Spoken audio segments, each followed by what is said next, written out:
नीलाञ्जनसमाभासं रविपुत्रं यमाग्रजं छायामार्तण्डसम्भूतं तं नमामि शनैश्चरम्।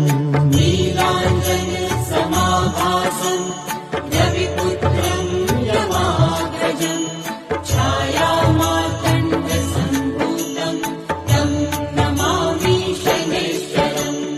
नीलाञ्जनसमाभासं रविपुत्रं यमाग्रजं छायामार्तण्डसम्भूतं तं नमामि शनैश्चरम्।